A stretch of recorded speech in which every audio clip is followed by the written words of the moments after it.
আমাদের কষ্টর কোনো সীমা নাই, এটা একেবারে নিম্ন শ্রেণীর কষ্টতে আছি আমরা। না খাওয়ান নাই, না আমাদের রোজগার করার মতো রাস্তা নাই।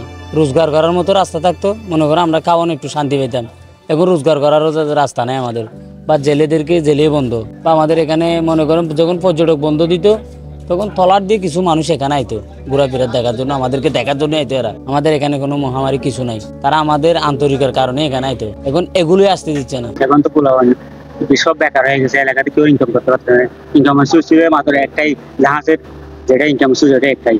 আমাদের এলাকাতে অনেক যুব সমাজ নষ্ট হয়ে যাচ্ছে এখন, যার কারণে নদীতে নামতে পারতেছে না কেউ, আর পাহাড়ে উঠতে পারতেছে না, অপহরণ করতেছে। পাহাড় আগে লাগাই ঘাটতো সবাই এলাকার নদীতে মাছ ধরতে পারতেছে না এখন। খুব ক্ষতি হচ্ছে এলাকার, যুব সমাজ নষ্ট হয়ে যাচ্ছে। আমরা সিজন হবে বলে এখানে অনেক টাকা ইনভেস্ট করছি করে প্রথম বছরই আপনার 7 লাখ টাকা 9 লাখ টাকা দিয়ে হোটেল করছি, কিন্তু 1 বছর করার পরে 2-3 মাস করছি, এরপর আর করতে পারি নাই। তো এগুলা আপনার সবগুলা কিন্তু আমাদের টাকা ছিল না, লোন করে কেউ আবার লোন করে ব্যাংক থেকে জায়গার কাগজ বন্ধক দিয়ে অনেকজন থেকে টাকা নিছে। এগুলো অনেকজন এখানে এলাকার মধ্যে অনেক কি লস আছে। এখন এদের পরিবার কিভাবে যে অসহায়ের মতো ভেঙে পড়ছে এটা শুধু ওনারাই জানে। আমাদের এলাকার অনেক লোক এই হোটেল করে, কেউ টুপির দোকান করে, কেউ আচারের দোকান করে, তাদের কোনো মানে কি ক্যাশ টাকা জমা নাই। তারা ব্র্যাক ব্যাংক, গ্রামীণ ব্যাংক এগুলো থেকে লোন নিয়ে তারা ওই দোকানগুলো করতো।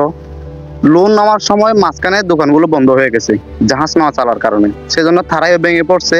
তারা কিভাবে লোনটা পরিশোধ করবে? আগে প্রথমে টেকনাফ থেকে যে শিপগুলো ছাড়তো তখন প্রত্যেক ড্রাইভার বাড়ি সুবিধা পাত।